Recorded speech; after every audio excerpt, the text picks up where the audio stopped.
Cada vez que nos reunimos, personas como las que estamos hoy, para hablar sobre democracia, en América Latina estoy seguro que los dictadores lo ven como una mala noticia, o los aprendices de dictadores lo ven como una mala noticia. Pero la noticia buena para nosotros es que queremos luchar por una palabra que se llama libertad. Y de esa palabra depende todo lo que nosotros estamos haciendo. Libertad para el pueblo cubano, libertad para el pueblo nicaragüense, libertad, en fin, para todos los latinoamericanos. Y es una noticia particularmente buena que tengamos la oportunidad de estar Mundo, José Rizo y otros nicaragüenses aquí en Miami, bajo circunstancias complicadas en Nicaragua, porque tenemos a un presidente que está empeñado en destruir las instituciones democráticas, en condenarnos al silencio y al olvido y a las aspiraciones de un pueblo que quiere progresar, un pueblo que desafortunadamente la gran mayoría de su tiempo lo que pasa hoy en la mañana, haciendo hoy en la mañana, es viendo que van a darle de almorzar a sus hijos o su esposa. Esa es la gran preocupación de nuestro pueblo. Y hay veces que te dicen, ¿y democracia de qué sirve si todavía con democracia o sin democracia sigo buscando que darle de comer a mis hijos al mediodía? Y esa crisis económica y social también se aprovechan para crear otro tipo de crisis, una crisis institucional. Y en Nicaragua es de tal magnitud que ya no podemos nosotros hablar de las debilidades de un Estado de Derecho, de las debilidades de un Estado, de una democracia representativa, sino que tenemos que preocuparnos de cómo preservar ese Estado de Derecho, de cómo preservar la democracia representativa. Ojalá que este foro fuera para hablar de cómo podemos ir incrementando la democracia, mejorando, fortaleciéndola. Hoy estamos luchando para que no deje de existir la democracia, el Estado de Derecho y la libertad en Nicaragua. Desde que Daniel Ortega asumió la presidencia hace 2 años y medio, demostró una clara voluntad, como lo decía Mundo, de perpetuarse en el poder, siguiendo el ejemplo de lo que está haciendo Hugo Chávez en Venezuela, de lo que está haciendo Evo Morales en Bolivia, de lo que está haciendo Rafael Correa en Ecuador y de lo que estaba tratando de hacer Manuel Zelaya en Honduras. Exactamente lo mismo. Y déjenme darle algunos ejemplos que estoy seguro que ustedes lo conocen. Partidizando las instituciones del Estado. Hoy en día no existe poder del Estado que no esté bajo el control de Daniel Ortega. Es más, no existe ministerio en Nicaragua donde no esté más alta la bandera del Frente Sandinista que la bandera de Nicaragua.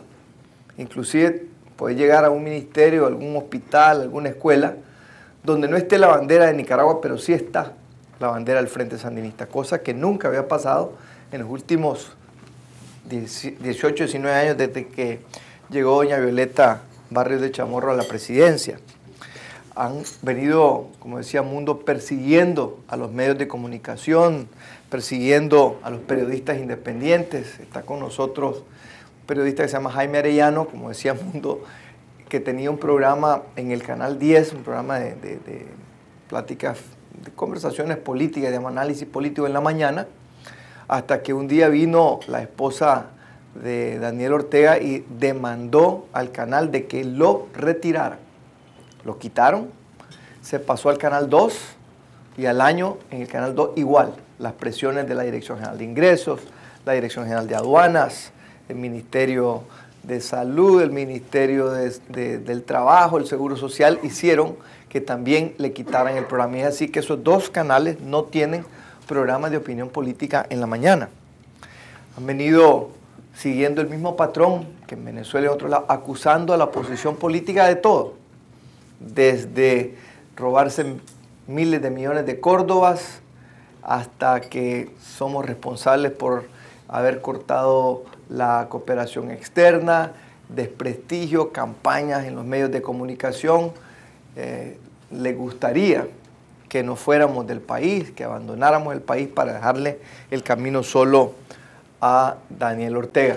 Otro mecanismo que han venido utilizando es desconociendo los mecanismos de participación ciudadana y son sustituidos por organismos partidarios, los CDS, los CDR de Cuba, los CDS de los 80, hoy se han convertido en los CDC, comités de CPC, o sea, Comité de Participación Ciudadana, pero los únicos que participan son las fuerzas políticas del régimen de Ortega.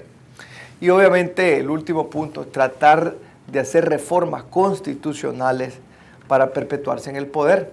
Lo hizo Chávez, lo hizo Morales, lo hizo Correa y lo estaba tratando de hacer Zelaya. En Nicaragua hasta el momento la oposición, aunque estamos divididas, tenemos diferentes objetivos, nos hemos mantenido firmes en que no se debe de cambiar la constitución política para que Ortega, con el control partidario que tiene de las autoridades o los árbitros electorales, se perpetúe en el poder. A pesar de haber utilizado todos esos instrumentos, control, etcétera, con los recursos que tiene, Ortega no ha podido pasar de su umbral del 38% de nivel de aceptación. Y por esa razón fue que en el 2008, cuando nos juntamos todos para las elecciones municipales, no pudo hacer otra cosa más que llevar a cabo un fraude masivo. Nos juntamos, como ya les explico, Mundo, bajo el lema de Todos contra Ortega. Comenzamos interesantemente con el lanzamiento de la campaña de Managua, con una serie de rótulos que habían venido 1 o 2 semanas antes diciéndole a los nicaragüenses: ya viene el TCO. Y como una anécdota ahí todos decían: ¿qué es eso? Un nuevo perfume.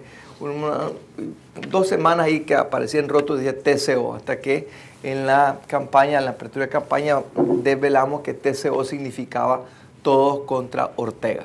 Obviamente no le gustó mucho a Ortega, y el TCO tenía el color rojo de los liberales, la C, el color verde de los conservadores, y la O anaranjada del Movimiento Renovador Sandinista. Hicimos un referéndum de la elección, y como se hizo un referéndum de la elección, Ortega no podía permitir que le ganáramos ese referéndum, y por eso fue que se robó las elecciones, la votación en más de 40 municipios de los 146 que participamos en las elecciones en Managua, en Nicaragua. En el caso de Managua, por ejemplo, donde habían 2.000 juntas receptoras de votos, no contaron los votos de 600 juntas receptoras, simplemente no los contaron. Fue un fraude masivo, burdo. Como dijo Carlos Fernando Chamorro, la particularidad de este fraude fue que fue el fraude mejor documentado en la historia de América Latina, porque probamos claramente que se habían robado las elecciones. Y por lo tanto, hoy en esos 40 municipios, las alcaldías están gobernadas por alcaldes de facto. Todos hablamos hoy con lo de Honduras de un presidente de facto, pero en Nicaragua hay 40 alcaldes de facto. Y desafortunadamente hay dobles discursos. No se aceptan presidentes de facto, pero sí se aceptan alcaldes de facto. Gobiernos que apoyan que regrese Manuel Zelaya a la presidencia, gobiernos que dicen que no aceptan elecciones que son o van a ser manejadas por gobiernos de facto, le dan, en el caso de Managua, 30 millones de euros de cooperación a una alcaldía que es manejada por una alcaldesa de facto. Eso es un doble discurso que tenemos que tratar de cambiar. El ámbito municipal, entonces, no existe la democracia representativa, pero debemos de estar claros que este fraude que se cometió en Managua, o en Nicaragua, perdón,